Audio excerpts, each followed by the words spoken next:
Good evening and good morning. You're watching CCG China and the World Dialogue Series, The Future of Globalization, a Flatter and Deeper World, featuring internationally renowned journalist and writer Mr. Thomas Friedman.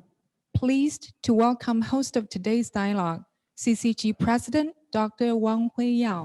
Good evening and good morning, everyone. Welcome to CCG Multimedia Center. Also, thank you for being with us for this dialogue with Thomas Friedman, and also presented by Center for China and Globalization. So it's really a great honor for me to welcome Thomas Friedman, but also to welcome all of you to be here to watch us or listen to us tonight. As we all know that Tom is a renowned international journalist with the New York Times. So we're very honored and pleased to have him with us here tonight. And also he has written several books, 7 books actually, and all New York bestsellers, including From Beirut to Jerusalem, The Lexis and the Oliver Tree, Longitudes and the Attitudes, The World is Flat and Hot, Flat and Crowded, and most recently, Thank You for Being Late. I mean, actually, I remember in 2017, Tom actually come to CCG, actually did a great talk on his latest book, which is Draw the Large Crowds from China. I mean, of course, he's also a world-renowned reporter, and he's a weekly columnist for the New York Times, and the recipient of the 3 Pulitzer Prizes. So actually from technology to environment, from Middle East to China, US relations. Tom actually wrote many very influential and impactful columns that we've been keep reading from time to time. I know Tom is also a great friend of China, and I actually personally also a great friend of mine as well. I know Tom, of course, through his book, but of course we actually met first time when I was a visiting fellow at Bookings in 2010. You came to one of our discussion then, presentation. It was really impressive. I visited your office with Dr. Miao, and you had a very large office in the downtown DC. So it's really many times we have seen you in China. Your book about The World is Flat actually has been recommended by, I remember then, Party Secretary of Wang Yang in Chongqing, and is as one of the best sellers in China. But I also I'm quite impressed actually in 2012, on October 2012. You wrote a column called China Needs Its Own Dream, actually ahead of 80th Party Congress to propose that. So it's fascinating to see how you follow China closely.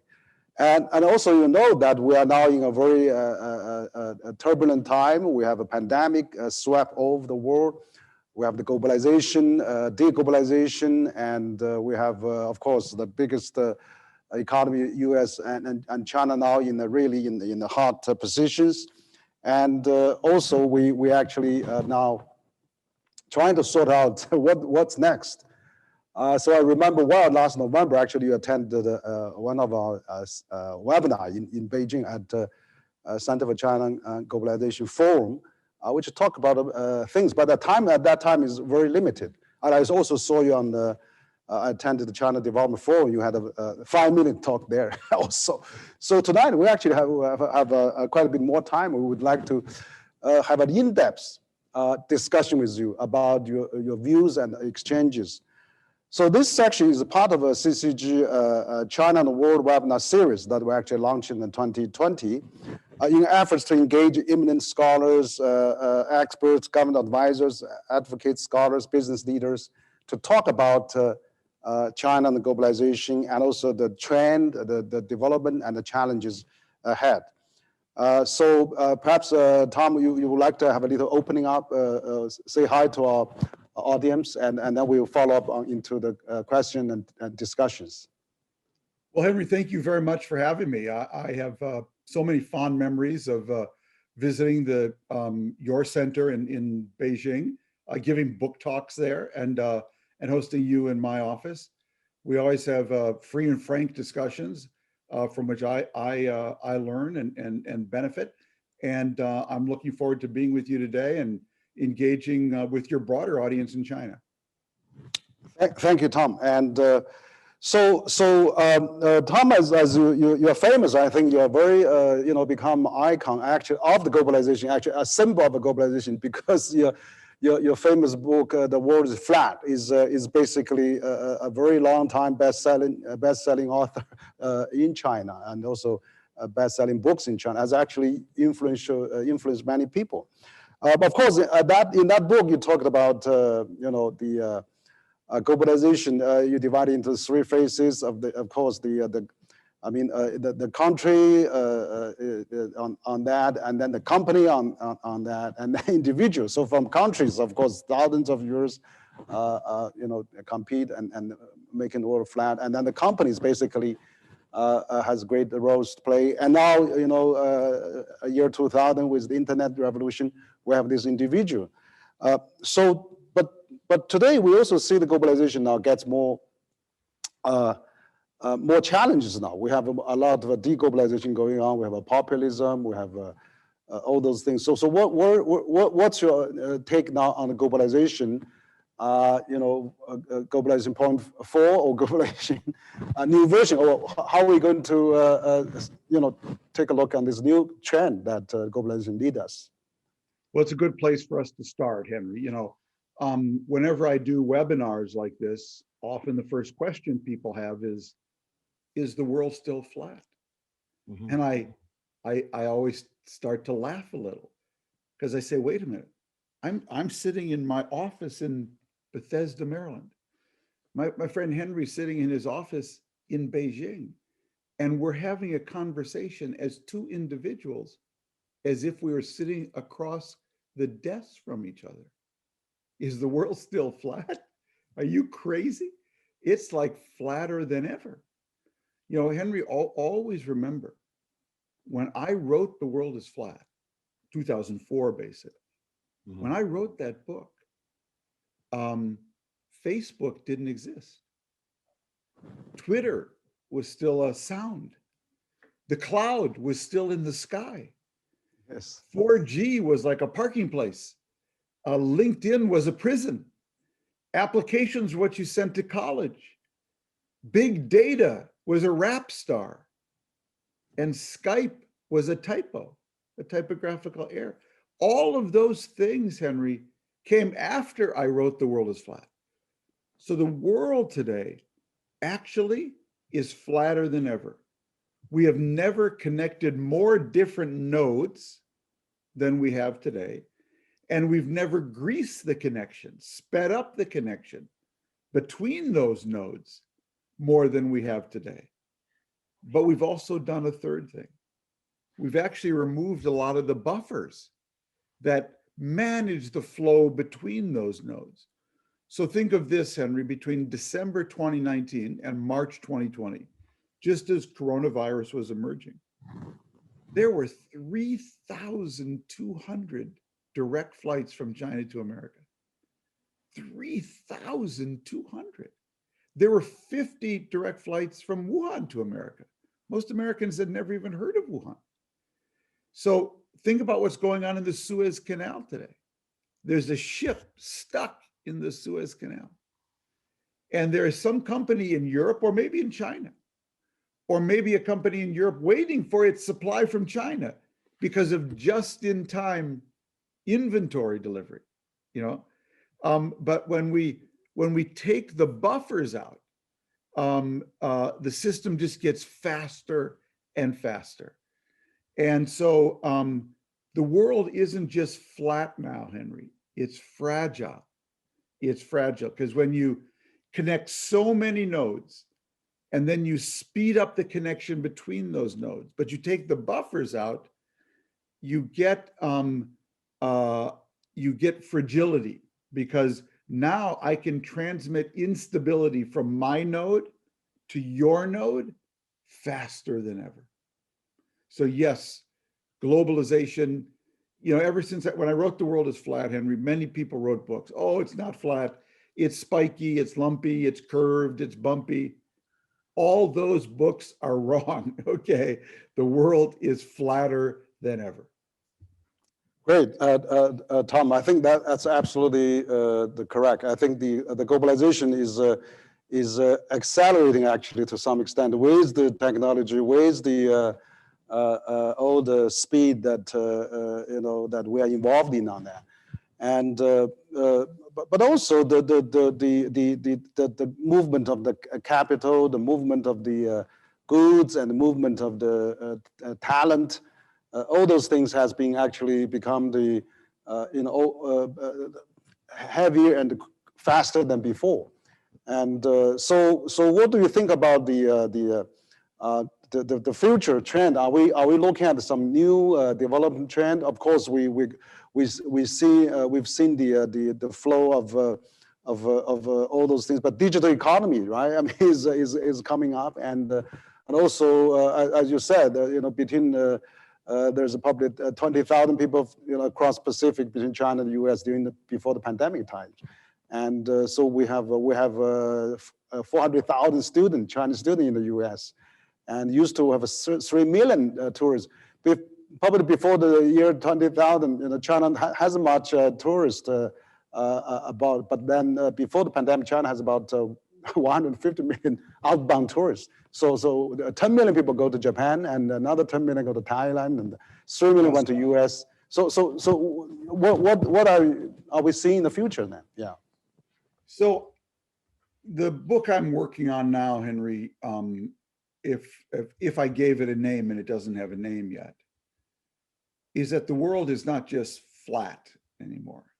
Mm-hmm. The world is now fast, fused, deep, and open. So let's go through all 4 of those. So when I say the world is fast now, what I mean is that there's been a change in the pace of change. So the speed of technological change now just gets faster and faster and faster as microchips improve and telecommunications improve. So the world is really getting fast. Second, the world isn't just flat now, Henry, it's fused. So we're not just interconnected, we're now interdependent. A ship gets stuck in the Suez Canal, and something that Tom is waiting for in Bethesda and that Henry's waiting for in Beijing are both affected. So we're not just connected, we're fused together, okay? We're also fused together by climate, okay? What America does with its air affects Canada. What China does with its air can affect, Thailand. What Australia does with its forest fires affects New Zealand. So we're fused by technology and by climate. Third, the world's gotten deep, deep.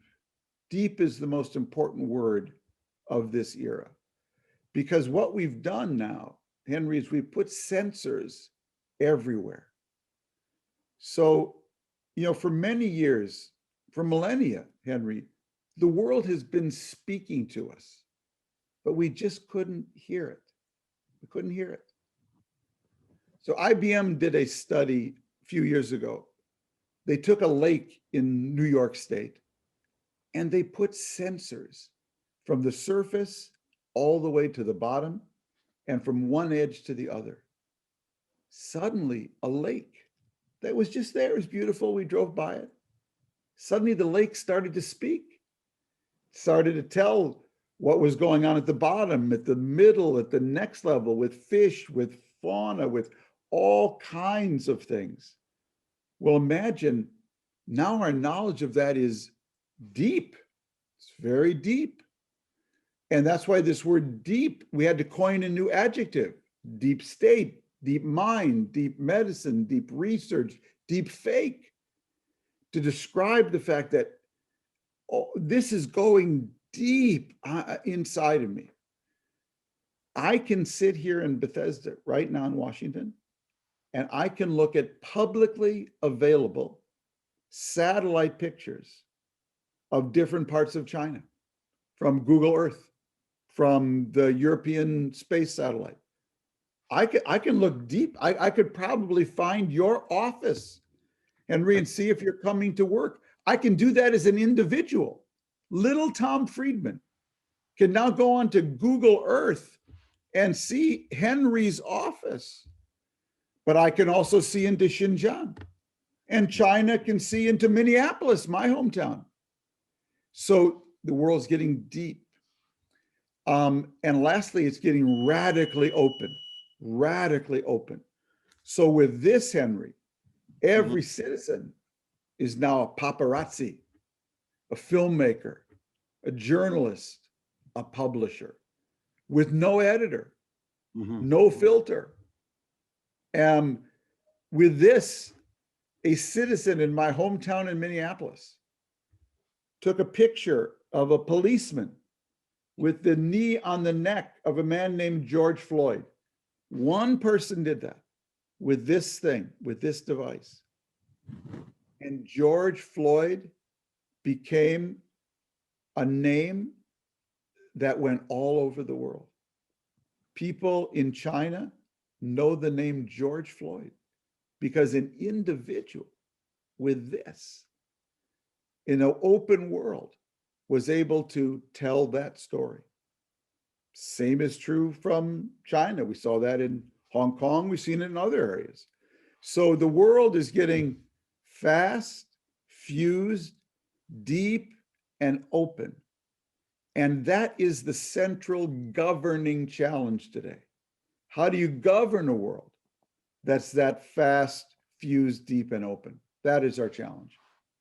Yes, great, Tom. I think that you are now thinking something deeper and open and fast, and that's probably the new trend you've been catching that for the next phase of globalization. I think it's no longer just flat, but we have many more layers on that now, which is a great. I think you pose a very profound question. Is that with the world fast changing, I mean the system that we've been built up have been based on the past centuries, or even based on the Bretton Woods system that built up after Second World War.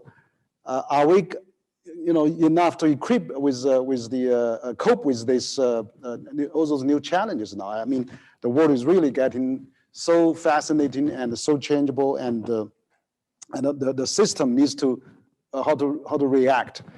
And of course, we've seen this pandemic, which has a huge casualties on the world. Now we had First World War, we had the Second World War, and after Second World War, we have this new system, built up. Now we have this pandemic, which I think poses enormous challenge for us for how to respect nature.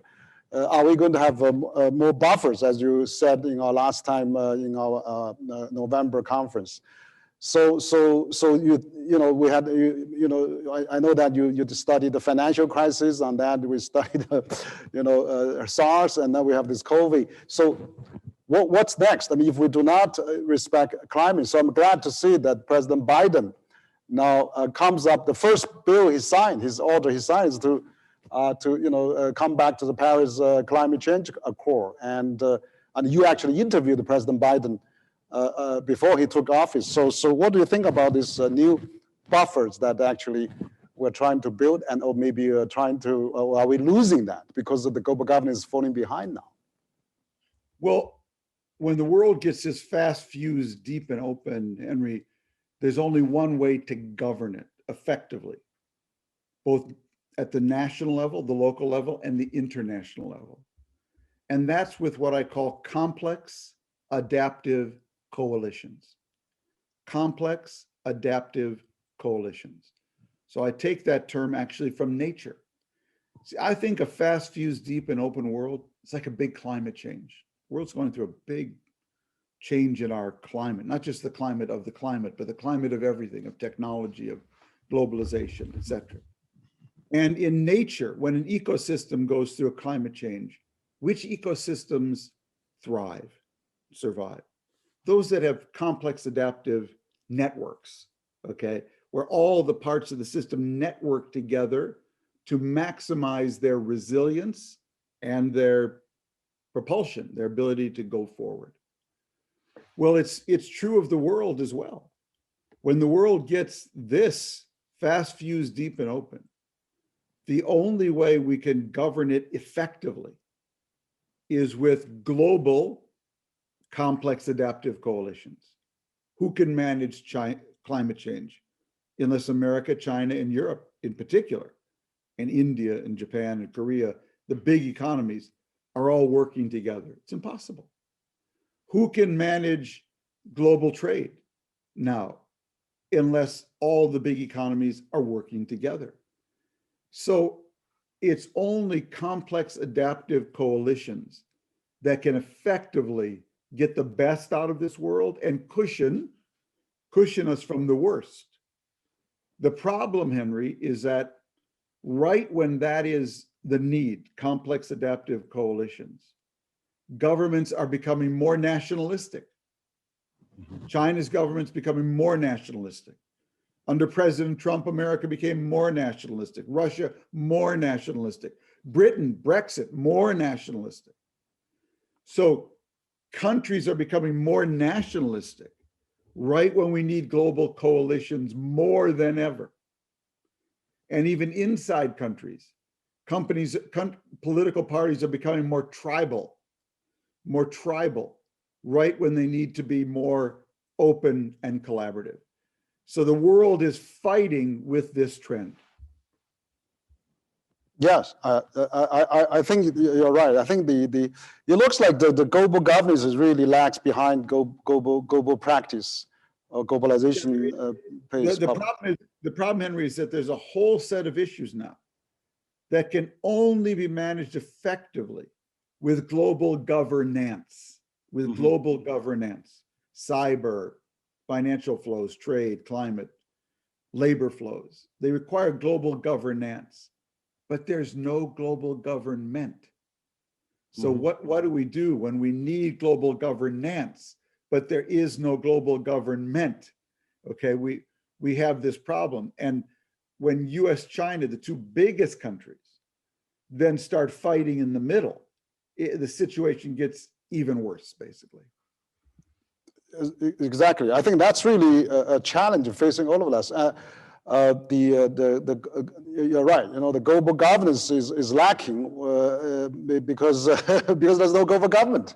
Yeah. And the UN probably is not sufficient now because we see, the Second World War, we had this Bretton Woods system, you had United Nations, World Bank, and IMF, WTO, and China is one of the first signatories to the UN Charter and things like that. That carried us for 75 years, but it's not sufficient now, particularly with the globalization, as you just said, getting so fast paced.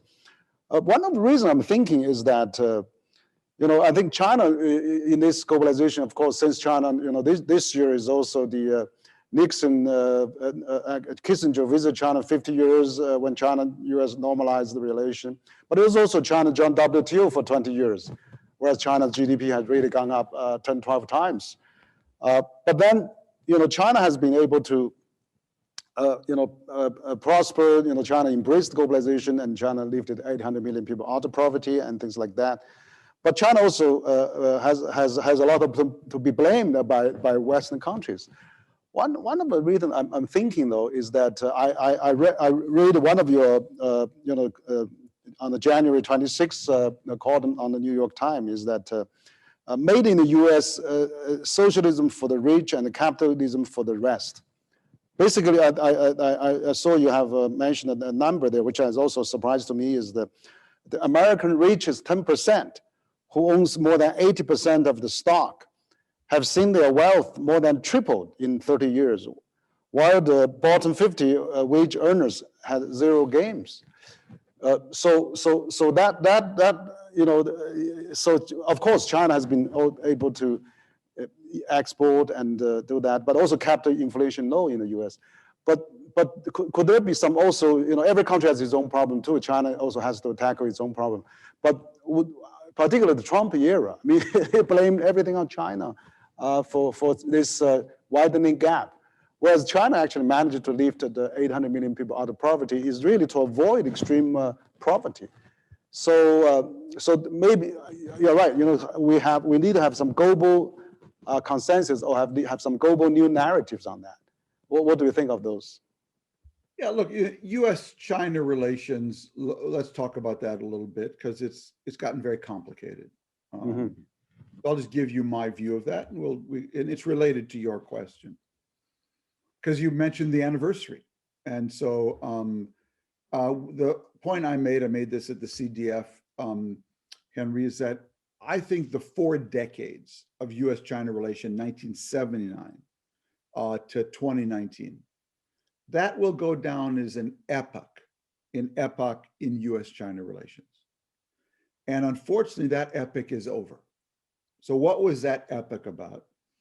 That epoch was a period of what I called unconscious integration. Unconscious integration. Unconscious, not because we weren't thinking about it, but because it was so easy. So easy in the sense I, as an American company, could say, I want to have a supply chain in China. It starts in China. It could happen. I, as an American parent, could say, I want my son or daughter to go to university in China, study Mandarin. I, as an employer, could say, I want to hire the best Chinese technologist or student who's living in America, and I could. On the Chinese side, any Chinese could say over time, I want to have my company listed on the NASDAQ. I want to have an American partner. I want my kid to go to school in America. And over those 40 years, China and America became in some ways one country, two systems. It became the real one country, two systems. And we really got fused together. Now, that era, unfortunately, Henry, is over. Why is it over?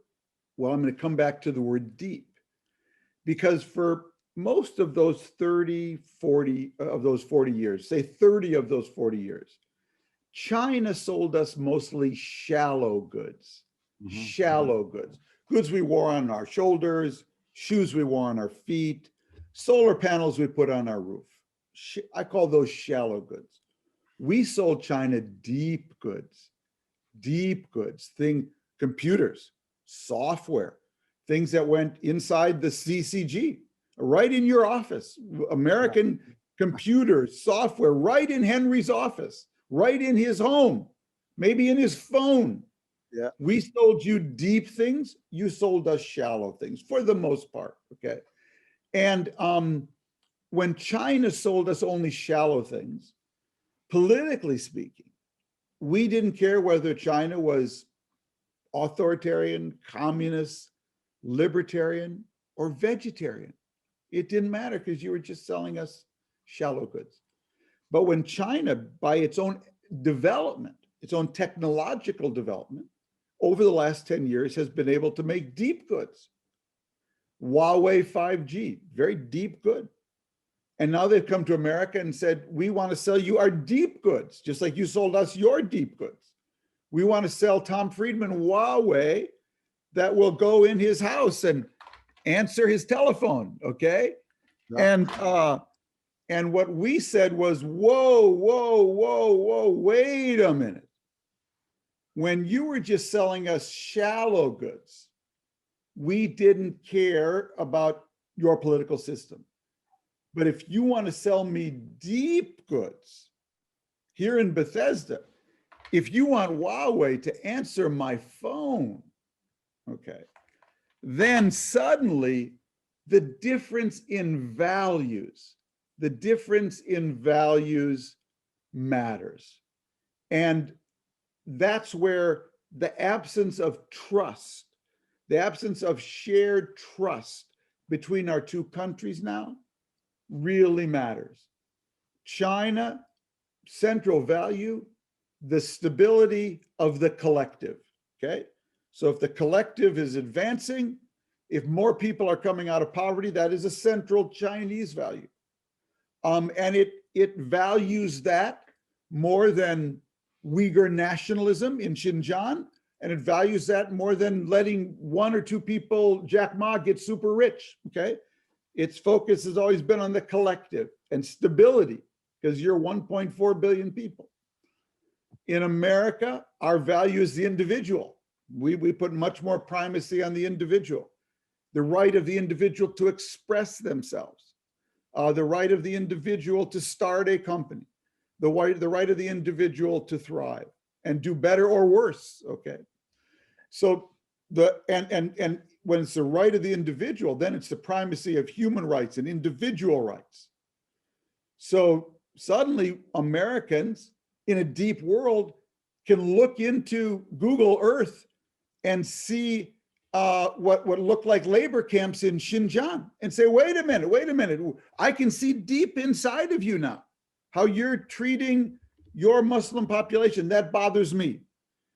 And China can say, wait a minute, I'm looking at what's going on in Minnesota, Minneapolis, how you have large numbers of poor people. Maybe that bothers me too, okay? And suddenly our difference in values, we can look inside Hong Kong. We can see from my office, I can see if China's not living up to its obligations to allow more democracy in Hong Kong. So now we're having a clash, Henry, on values in a way we didn't during that 40-year epoch. And it's going to be a problem, because our difference in values is really now making it very, very complicated. And because China is wealthier now and more powerful, it's also able to assert itself, its values, at home and abroad, more powerfully.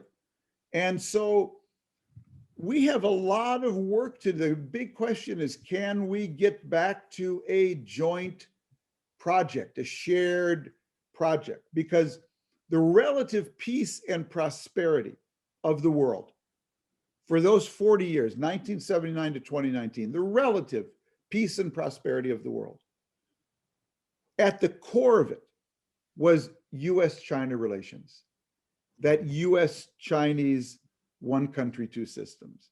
If we rip that apart now, the world will not be as prosperous and it will not be as peaceful.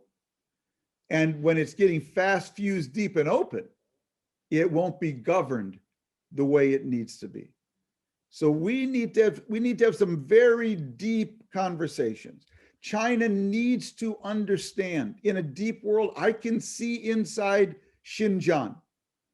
And if I think that there's forced labor there, I may boycott your cotton, okay? And Americans need to understand that a country of 1.4 billion people needs to maintain stability, okay? That's a high priority. And that it's going to come at this in a different way. We have to have an honest conversation with each other. Absolutely. Yeah. No, I agree, Tom, that we really need a deep dialogue on that. That's exactly the purpose of this as well. What I think you're right. We have to look at value, of course, but also should we have this have some new narrative, because I think what China has been doing for the last 40 years, opening up or China has transformed enormously beyond recognition. And any foreigners who come to China who had 30, 40 years ago would recognize the changes. Particularly China now, this year actually, the government has announced they have lifted 800 million people out of poverty. They have finished the 13th five-year plan. Now they have finished the first centennial plan, which now become a prosperous, well-to-do society now. But they are launching to the next 14th five-year plan, and also by 2035, China is going to double its GDP. So they have been working one five-year plan after a five-year plan. So I remember, the former U.S. ambassador to China, Terry Branstad, he invited us, to his farewell cocktail, where he said, he really think that the success of China attribute to three factors. That one is that the Chinese are really hardworking, because anytime you come to China, it's it's not, if not 724, it's probably 996. There's a lot of people working very hard. And also, second is he think China attaches great importance to the family values. They have really respect seniors, collectivism. And thirdly is the education. China, they had one generation, several generations of one child, a whole family support that. So the success of China is not really, as American public understand, it's a purely a traditional old orthodox, system, which I think China has a system now, a combined technology democracy, combined market economy democracy, and with meritocracy. So with 5,000 years history, culture, and it has its own reason. And particularly China has delivered well on the performance. I think, as Deng Xiaoping said, if it doesn't matter white cat, black cat, as long as it catches mice. So if China can lift 800 million people out of poverty, and also keep the least casualties of COVID-19, that's probably the biggest human rights achievement that people, can achieve in a Chinese situation. And also, as you said, China has 1.4 billion people. The stability is almost always important. So if China can build 2/3 of the world fast train, if the China keep 7 out of the 10 largest container ports in the world, if China can become the largest trading nation with 130 countries, after all, China can contribute over 1/3 of the global GDP growth. Some KPI China is doing well, but that value, maybe we should have a little bit more tolerance to a different system. Like President Biden said, okay, he comes out and he said, we like to have a competition, even fierce competition, but we also can cooperate as well. So Chinese Foreign Minister Wang Yi said at the NPC section, first time that, okay, we can have a peaceful competition too, and let's have a cooperation. So should we be a bit more, treating each other as equal and not really evil, as a Soviet Union Cold War kind of a mentality? So I think there's a lot of catch up to do. So that's probably China. A lot of people in China think like that. So it's a very good point. People ask me, they say, "Oh, you're going on a webinar in China. They must be censoring you." I said, "No. I'll bring up Xinjiang. I'll bring up Hong Kong. Nobody's going to censor me." We're having actually, Henry, a very valuable dialogue. You're giving me China's perspective. I'm giving you the concerns of America. We're actually having a respectful dialogue. So important. But what worries me most right now is there's like 3 American journalists left in China. I mean, China's basically thrown out almost all the Western journalists. America has asked some Chinese journalists to leave too, not as many as China has.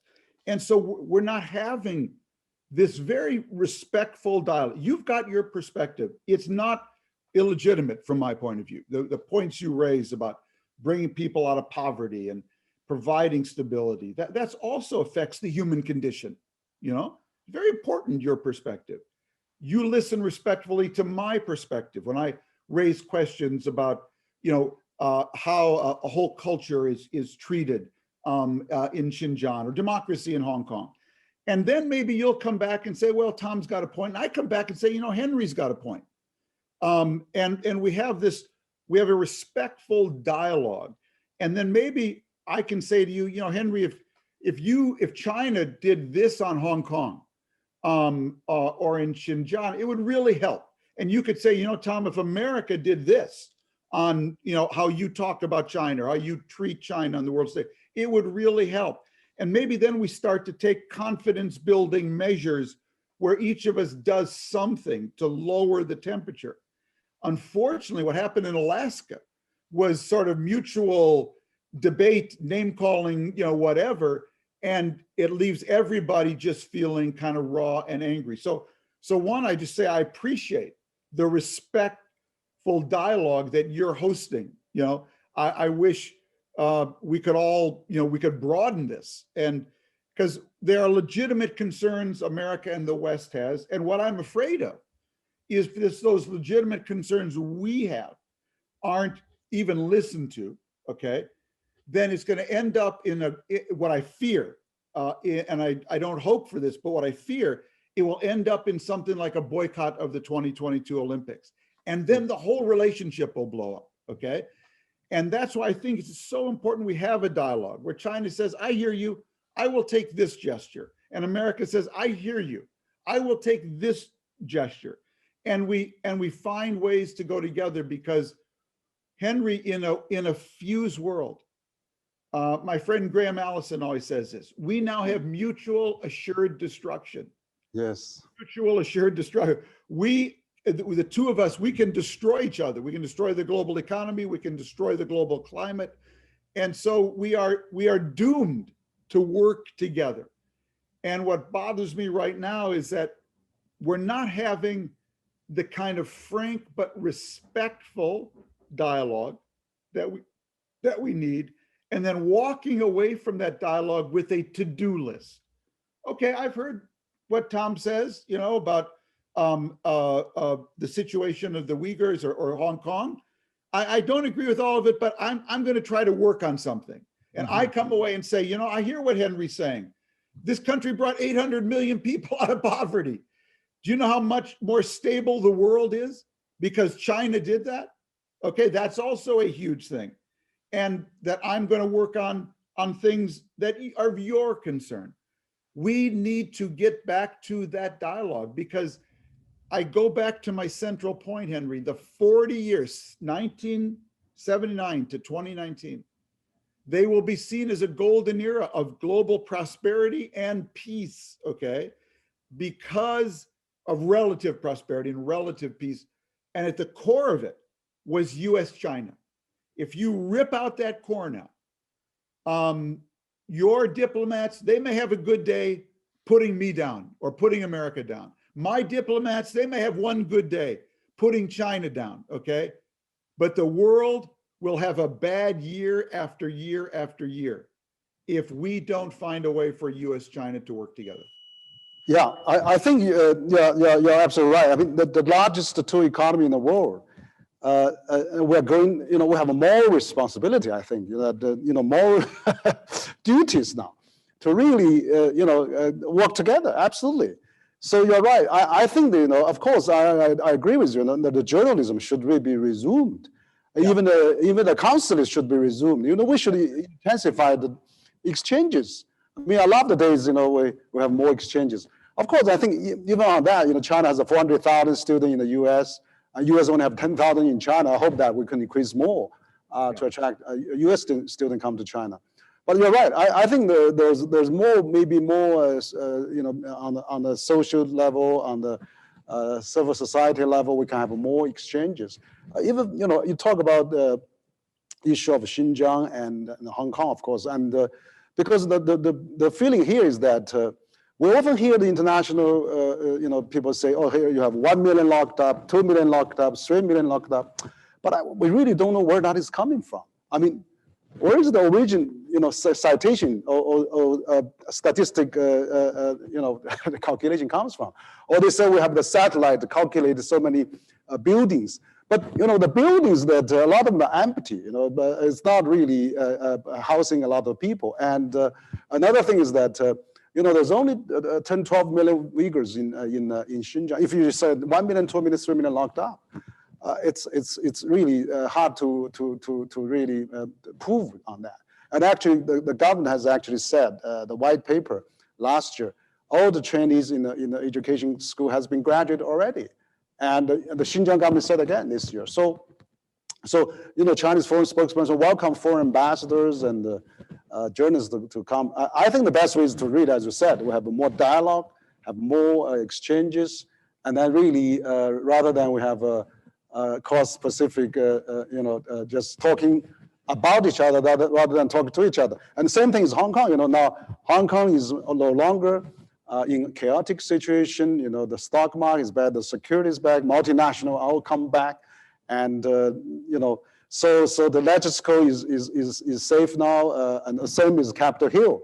I mean, we should probably have the same criteria for people storm the Capitol Hill or let's go in Hong Kong. So, but you are absolutely right. I think we really need a lot of dialogue on that, and particularly we need to welcome all the journalists on both sides to really promote this dialogue. So I'm really just one thing. I think it'd be very important from my point of view. If a team of New York Times reporters, whatever, were allowed into Xinjiang, let them go, let them write, let them see, and then we can draw independent conclusion. I think that's very, very important.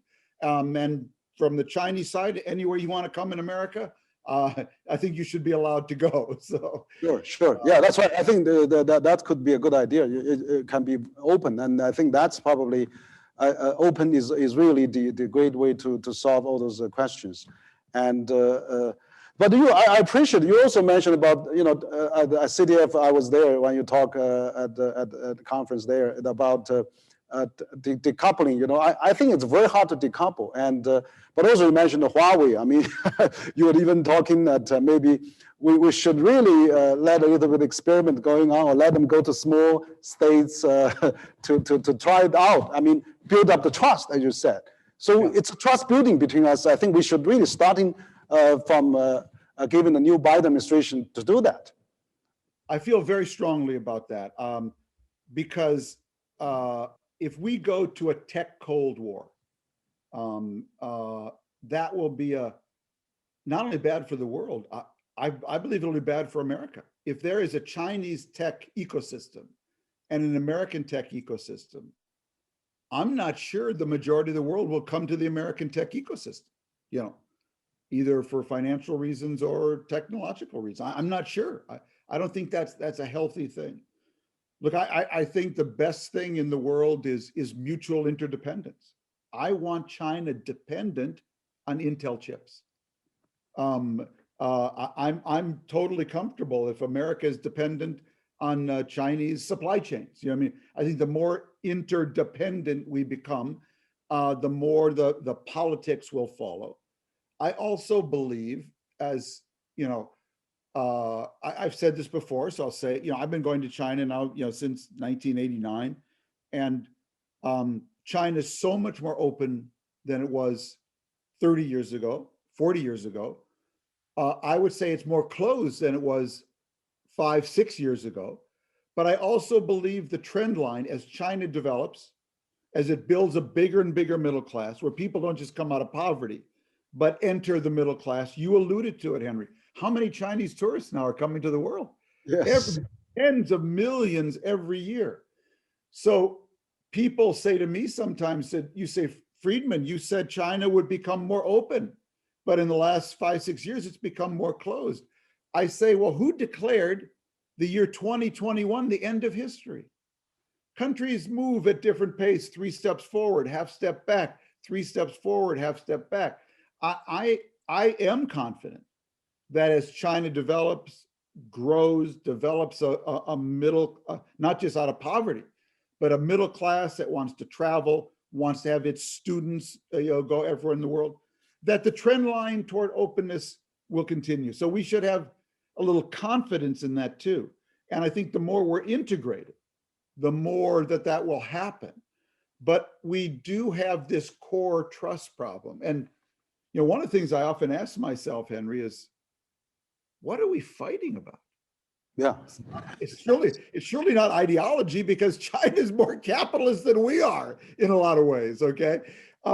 Does China want to take over Chinatown in San Francisco? I don't think so.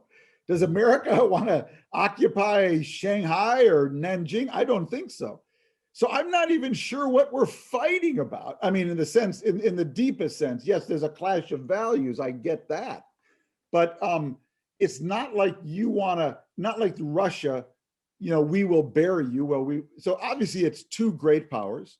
Yeah. And anytime there are two great powers, it's who's going to have influence where. I get that. But this all should be manageable. But what it does require, Henry, it requires each of us to do something hard. Mm-hmm. That's what's very important. Yeah. It would take hard confidence building measures by China on Xinjiang or on Hong Kong, I think, to have an impact in the West. it will take hard confidence building measures in the West on something like Huawei, where America says, okay, we're going to give you a test. You can install Huawei 5G in Texas, okay? And we'll see how you do. And if you do better, then you can go to Oklahoma. Or if you do well, if you behave in accordance to our laws. We each, Henry, to get each other's attention now, we each have to do something hard.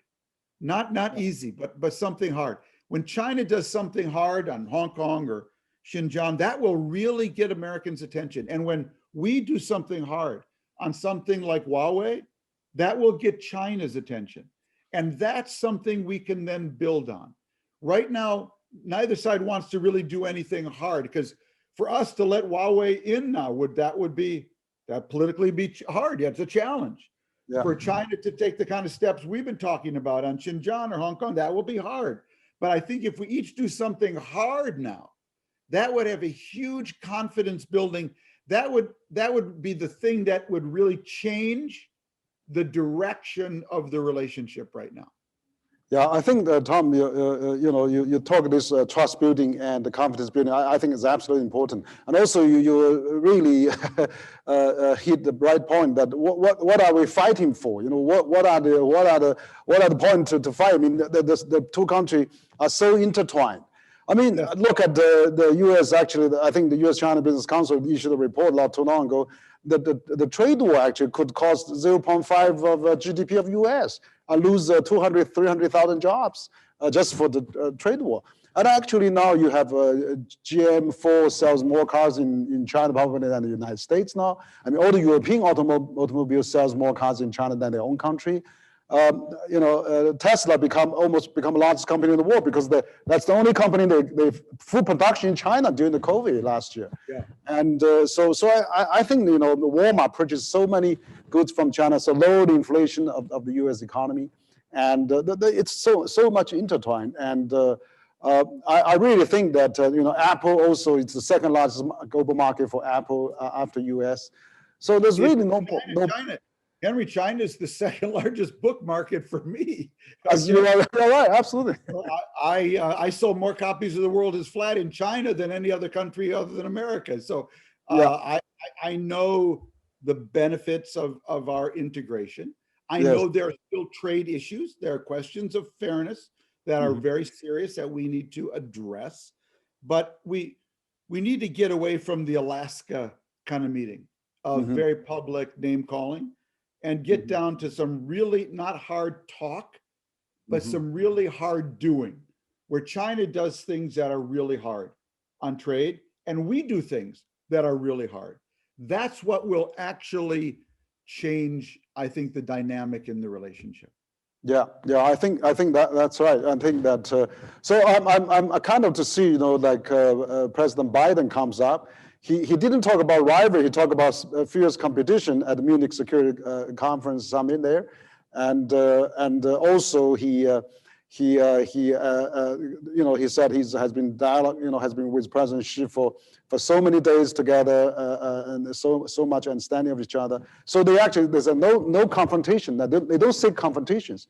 China has emphasized again, there's no confrontation, no conflict, that they won't really have a peaceful coexistence. Well, on that point, Henry, you raise, it's very important that we not waste the fact that President Xi and President Biden have a personal relationship. That's very unusual. I was actually at a State Department lunch and got to sit at a table when both of them were vice presidents, and got to see that personal relationship. We must not waste that. Absolutely, I think President Biden is having this on Earth Day next month for the climate change. He invited many leaders to come. So we hope that President Xi may be attending as well, and so that the two leaders have a chance to dialogue again. And I think we need some momentum to really start a good dialogue. I noticed that Ford Foundation and quite a few U.S. foundations started the U.S.-China Scholar Exchange Program. We hope that the Fulbright Scholar Program can be resumed, and the Consulate of Houston, Chengdu can be resumed, and then we have the student exchange can be resumed. I think there's some new things that at least now that the new Biden administration is not calling CPC anymore on a daily basis.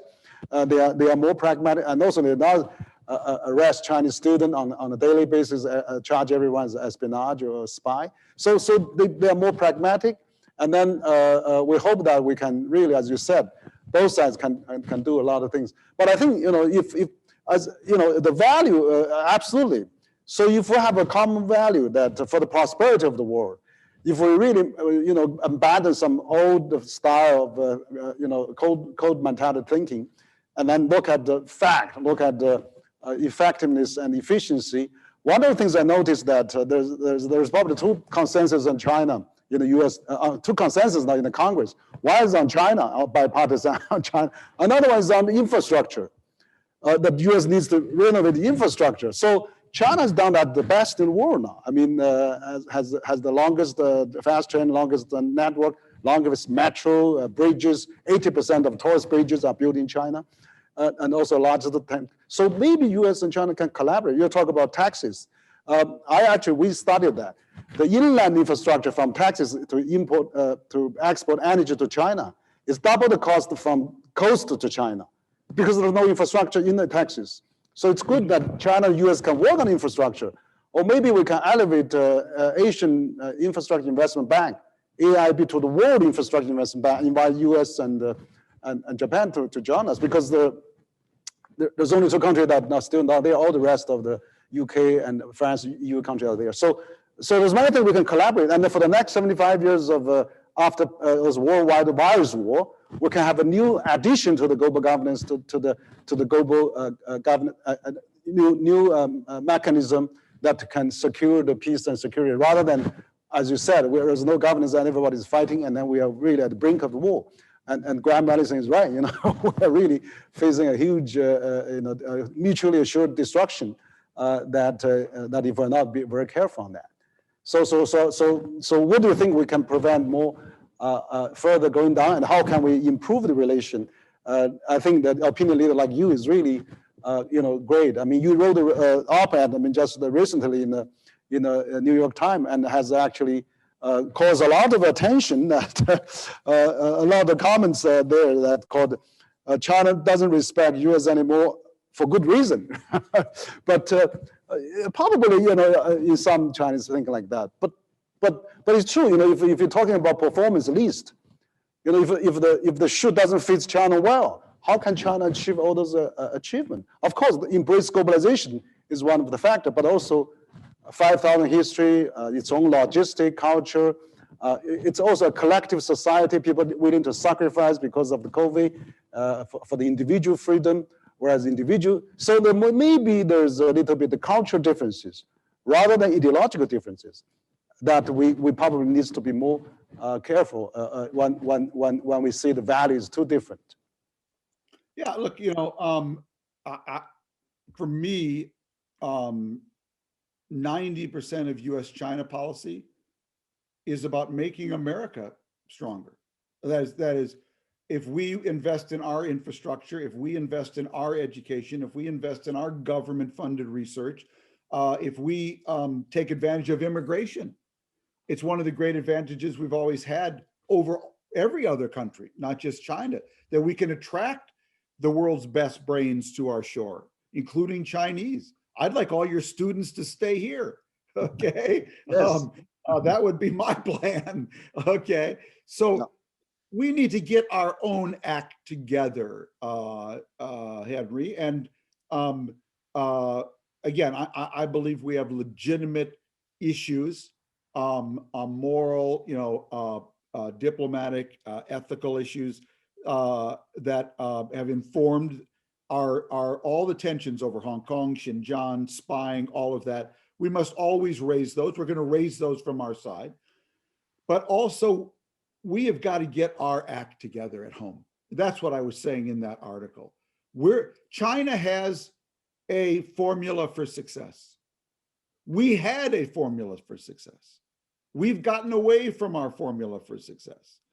And if we are the most dynamic, attractive, compelling economy and society in the world, to me, that's the best Russia policy, the best China policy, because people will look at us and they'll say, we want more of that, okay? And so I'm focused 90%. I get criticized a lot because when I point out how well China is doing on education or infrastructure, science, whatever, people say, oh, Friedman, you love China. Mm. Well, you know, I don't hate China. It's just, I'm actually not thinking about China. I'm thinking about America. And I'm trying to use China's success, very frankly, Henry, I'm trying to use China's success on infrastructure, on education, on science, on anti-poverty as a way to stimulate and challenge Americans. Because we did that with Russia during the Cold War. Why did we build a highway system? Because we thought we needed it for the Cold War. Why did we race to the moon? Because we thought we needed it, you know, vis-a-vis the Russians. And when we lost that outside challenger, frankly, we got a little lazy at home. We got a little, you know, we were ready to settle, to be, as I said in that column, dumb as we want to be. So, you know, I am not at all ashamed of taking China's successes and saying to Americans, you know, they're going to be the leading and most powerful country in the world if we don't get back to our formula for success. So that is my very unapologetic strategy of pointing out where China is succeeding. And I don't want China to fail. I think the world will be better if China succeeds and we succeed. And I think we will have more influence in China if we succeed, if we have the infrastructure, if we have the science. Then Chinese people will say, wait a minute, America, that's what happened 40 years ago.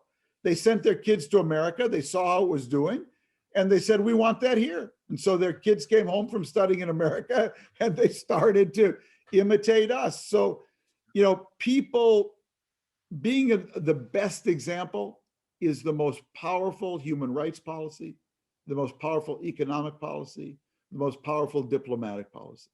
Make America the best at everything. And believe me, the world will respond.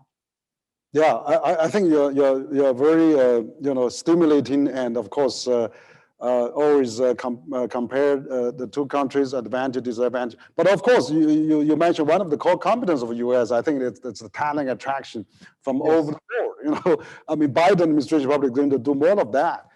So they probably be more welcome foreign student. I mean, like the late. I want all your students. I give them all a green card. You just tell them. Yes. But I know that that's where Graham Bennington told me when he interviewed former Prime Minister of Singapore, Lee Kuan Yew said, you know, U.S. is picking brain talent from 7 billion people, while China picking from 1.3. So we probably have to learn from U.S. as well. I mean, to attract more U.S. students come to China. You're absolutely right. I mean, that really increased the understanding and mutual trust, because I think there's more public Chinese knows more about U.S. We felt a bit less U.S. people knowing about China. Of course, you are the exception. You are so knowledgeable on China. So that's really, we hope that we can have more dialogue like this. And so I think that, you know, finally, probably we could say is that, you know, if Chinese system seems working, you know, why fix it? You know, I mean, of course, we still need to improvement, absolutely. But you're absolutely right. You know, the U.S. and China, and as two largest you know, countries in the world, has to work together.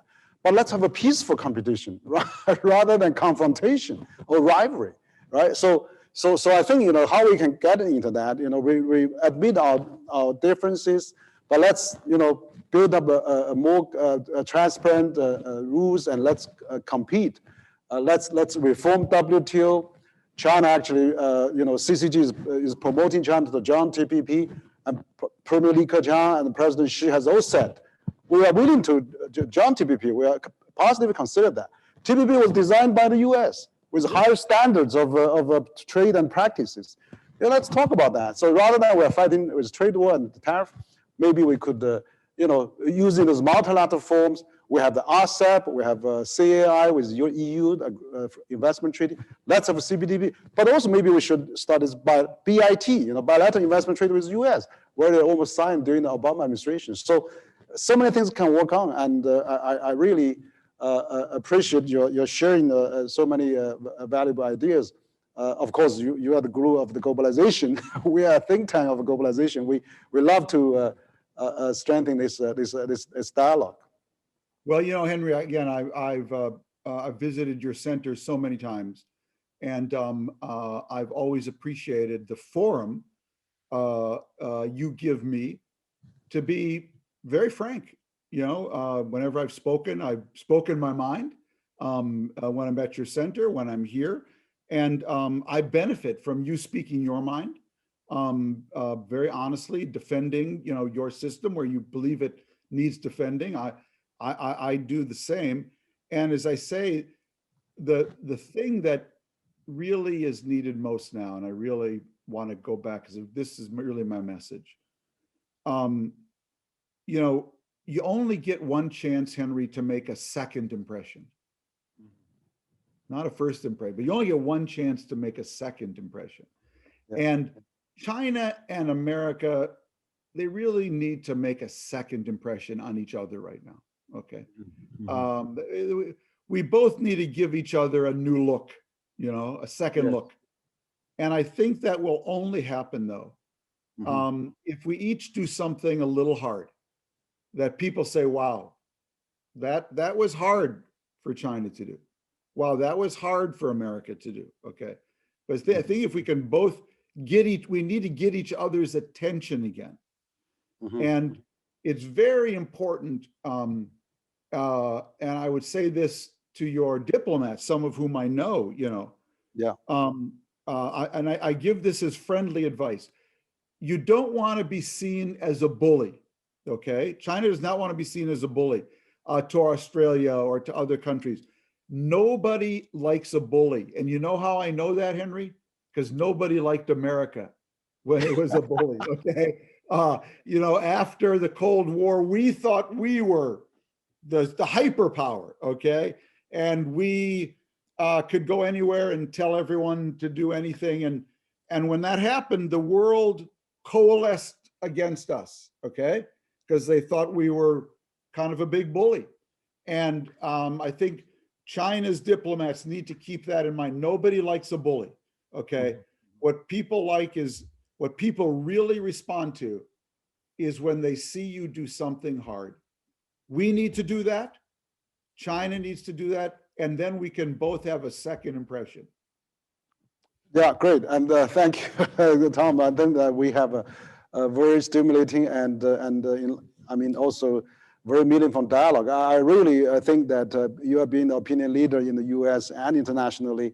We need more this kind of frank dialogue. And you're right. I mean, China, hasn't really sent any soldiers anywhere, but of course, there's a way to be improved. I mean, also has a better way to tell that stories. Absolutely. Exactly. So I think US has also realized that. I'm also glad to see that Secretary Blinken said that the U.S. now is no longer aimed at topple any government now. They are trying to be more, peaceful coexistence. So China and U.S. learning each other. I mean, they will probably maintain global stability. Well, I think what happened in Alaska, Henry, probably was a necessary throat clearing for both sides. Okay, yes. Both sides kind of need to clear their throat. And now I really hope, as Joe Biden is a good man. He's a stable president. He's not like Trump. He's a partner for serious dialogue, and I'm still hopeful that now that both sides have kind of gotten everything off their chest, that they can sit down and have the kind of dialogue that you and I are having, honest, frank, and respectful, but also where we actually agree to do something, some hard things, and that can actually bring the relationship where it needs to be. I heard that when they closed the door, it seems very friendly. Yes, I heard that too, yes.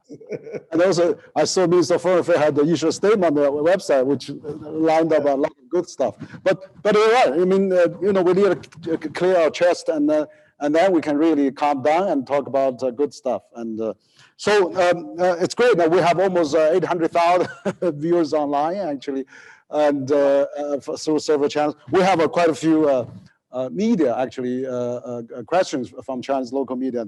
So we have first we have China Radio International, and so maybe we'll take a bit of your extra time. And so they said last year you wrote an open letter to the then U.S. President Donald Trump, stressed the need for more planned response to fight against the pandemic, and offer several suggestions of your own.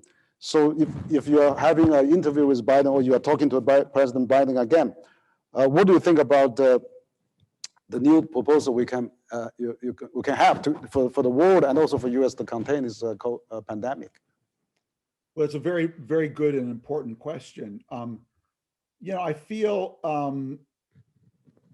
good about where America is right now, Henry. I feel like with 2 million people being vaccinated a day now, basically, that by June, July, we will be over the worst of this. Mm-hmm.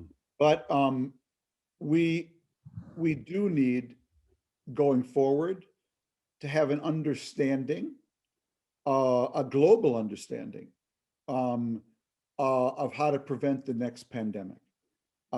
This pandemic, SARS-CoV-1 and SARS-CoV-2, they both emerge in the interface between urbanization and wilderness areas.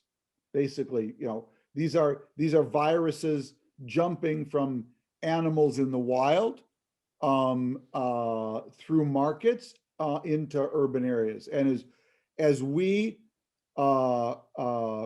expand into urban areas through our development, as China expands into wilderness areas through its development, as we expand, as Brazil deforests, we have to have a global discussion, Henry, about the interface between urbanization, deforestation, wilderness, and wild animals. And so we are not transporting viruses that really evolved in the wilderness, okay, through deforestation and urbanization into human settlement areas, and then in the globalization system going everywhere. So I know China is concerned about this. It's actually taken steps to ban wet markets and the sale of certain wild animals. And I think it's very important we sit down together, try to understand where the coronavirus emerged, where Ebola emerged, and in this interface between wilderness, wild animals, and urbanization, and that we make sure globally, we have a global regime that can really stop this kind of transmission and the sale globally of wild animals that really carry these viruses. So there's a very important global discussion that needs to happen there. It has to involve China, America, African nations, Europe, et cetera. But it's very important that China and America catalyze that discussion. Yeah. Thank you. I think you're right. I think, I'm glad that President Biden is coming back to WHO, and very important. Yeah, after President Xi pledged $2 billion in supporting the COVID-19 fighting, President Biden pledged $2 billion also at the G7 summit. So we see the two leaders really, concerning this global situation, and then we should really strengthen the global dialogue on that. I have another question from China Daily, and so he was basically saying, what do you think of the role that China can play on climate change? Of course, President Biden is having his Earth Summit, and also, what about we having a global, major countries group of discussing this, just like we had the, G20 fighting financial crisis. We really got to act together and stabilize the world economy. So now the U.S. is now really the one of the leaders on this, actually probably the most important country. And China is one, and the U.S. are two largest emitters of the carbon. And probably we should have a closer collaboration mechanism rather than just also the climate change Paris Accord, because President Xi has already pledged very concrete objectives. And we have a sandstorm in Beijing again. We really feel the pressure of that. we can do more on climate Henry, change. the most important thing that the government of China can do, and the most important thing the government of America can do, and the most important thing the government of Germany can do, okay, is with every clean technology, let's use solar panels, for instance, just take one. The greatest contribution the government of China can do is to mandate, I'm making this up, but you'll get the point, mandate that every building in China has to have some solar power, okay? Because the minute China does that, the price of solar panels will go down. You will drive the price of manufacturing solar panels down so a villager in Africa can have them, okay? So same in America, like let's say wind power. Offshore wind in the ocean, is much more expensive than onshore wind, okay? Our job in America, the US government, is to subsidize offshore wind, okay? So we bring the price down so everyone in the world can use it. And then we bring our standards up. So the role of government is bring the price down, but then gradually bring the standards up. So if China can cut in half, the Chinese government, by mandating that everyone has to have solar panels, you cut the price in half, and then you say every year, every house has to add one solar panel, okay? Then you bring the price down and you bring the standards up. That's how we get scale. So I'm not against Paris Agreement, US-China dialogue, but I'm actually very focused, Henry, on the public-private partnership that creates scale. And governments, your government, my government, the German government, their job, excuse me, is to drive the price down so every villager in China can afford solar or wind. And then every year raise the standard so every year they're required to add a little more. That's how we change the climate. That's a great idea. Great idea. Actually, you talk about that. I think the public-private partnership is really important because China is actually developing very fast on that. You know, since the government China's been a leader in that. You know, the largest solar producers now in the world, the largest windmill producer in the world, and also clean car. You know, clean energy car now, the largest producer in the world now. So, you know, this kind of a you know, momentum. If the U.S. it's really good. But China's also the largest coal, you know, user in the world. That's right. And it wants to get off coal. But the way to do that is, again, by just using the government's balance sheet to really make these clean technologies more and more efficient and available, and then raising standards. If China's government does that, that will be a gift to the whole world, Henry. It'd be a gift to the whole world. Yeah, I think China is really working towards that objective, and also China now has become the one of the biggest market now. You know, with 400 million middle class and 800 million people out of poverty. So I'm sure people want clean air in their cities. You know? Yeah, absolutely. Yeah, right. Also, the buildings for energy saving. It's enormous technology innovation there. That's why President Biden said there's trillions of new opportunities ahead. So if both China and US work together on that, we probably can provide the infrastructure of the climate change for the world with EU and many other countries. You know, that's really great. That would be a great gift to the world. Yeah. We have another question from Guancha, media from Shanghai, actually. He was asking that the most recent shuttle diplomacy for Foreign Minister Wang Yi to the Middle East has been under spotlight. Apart from the, he meets Saudi Arabia, Iran, and also invited the Palestinian and Israel to hold a direct dialogue with China. So he said, Mr. Friedman, you had long followed the Israel-Palestinian peace process. How do you see the current situation in the Middle East and the role played by China and the US probably? It's a very good question. You're the expert on that. You have Oxford degree on the Middle East, yeah. So there would not have been a nuclear agreement with Iran without China's help.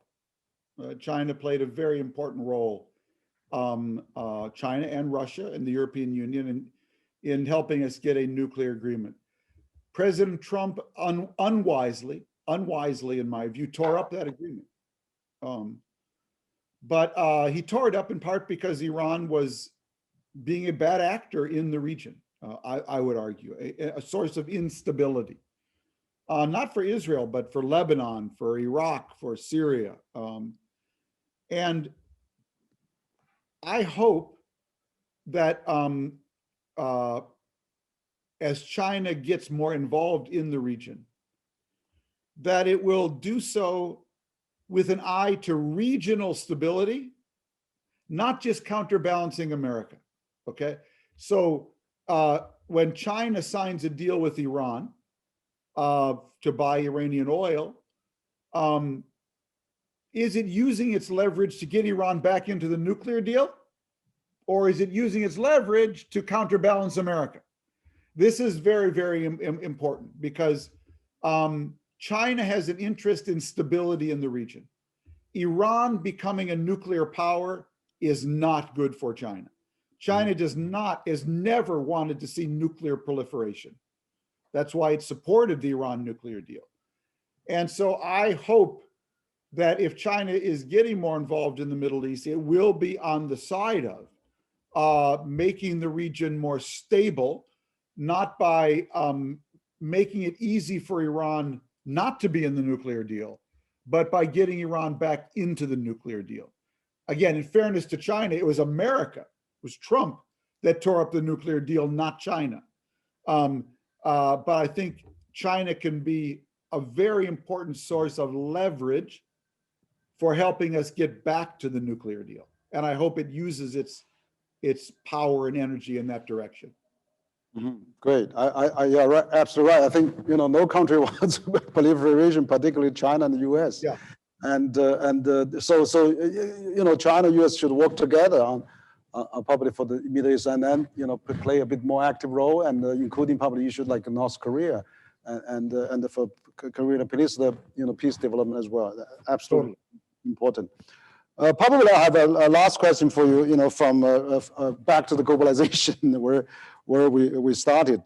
It's a question from China News Agency, basically saying, consider the impact of a pandemic, people of different countries being isolated from each other, and many company organizations are stuck in the in this kind of a stagnance now. And do you think it will really slow down the globalization, or you think globalization will have a new start after post-COVID? So let's come back to the globalization. Yes. Very good question. Good place to end. Henry, I think we are on the verge of an incredible explosion of globalization, because what the pandemic has done, before the pandemic, McKinsey estimated about 20% of American companies had digitized, their business, had digitized their business. After the pandemic, so many more companies have digitized their business. Look what CCG has done. You've digitized your forums, okay? Now, you and I are acting globally as individuals. Yes. More easily, more cheaply, thanks to a Chinese company, Zoom, more efficiently than ever. It's not as good, Henry, as when I'm in your auditorium. Yeah. About 90% is good. That's right. And when I'm in your auditorium, we just have the people in the auditorium. Now we have 800,000 people around China. So you see that the fact that the pandemic has forced us to digitize so many things is also going to allow us to globalize in so many more ways. Telemedicine, teleeducation, telebusiness. And what will come out of this is a new hybrid. So next time you and I meet, maybe it'll be on Zoom, or maybe it'll be in in your office in Beijing, or maybe it'll be in your office in Beijing with Zoom. Yes. Okay. So I think when this is over, we will have so many more ways to globalize, but the world is going to continue going from size large to size small, to size medium to size small. Okay. Thanks to the pandemic, it's going to happen faster than ever. Yeah, probably the pandemic actually brings people closer in terms of technology, and it make people think how valuable when we can normally interact with each other. And Henry, I have done more webinars yeah, that have reached more people in China this year of the pandemic than in the previous 30 years. Okay. yes, yes. So we see some positive side of that. I'm glad to see at the Alaska meeting, both U.S. and Chinese government officials talking about probably visas or relax and also open the traffic. So we hope that we can invite you to give a talk again at the CCG. And so for tonight, and we have almost 900,000. We'll keep increasing the viewers. And I think that the dialogue we had is really very frank, but very constructive and also meaningful, stimulating. And so that we can really provide this kind of a better narrative, a more constructive dialogue, and also seek the common grounds and minimize the differences. And I'm sure China and the US being the two largest economy, we have the more responsibility to work together, for climate change or pandemic or the developed countries' debt issues and so many things. So it's absolutely correct. And well, Henry, I have great respect for the fact that you invite me. You let me say whatever I want. I say whatever I want. I say I know hard things for some, Chinese officials to hear, but I think it's said out of respect and a desire to see the relationship get on a healthier track. And I appreciate your giving me this opportunity to reach your audience and to reach so many friends and readers in China. And I look forward to doing it again, but I really, I respect and appreciate this opportunity. Yeah, okay, thank you very much, Tom, for your time to spend with us. Thank you very much. We hope to see you again. Thank you. Bye-bye. Bye-bye. I also thank our viewers tonight. Thank you all very much. Bye-bye.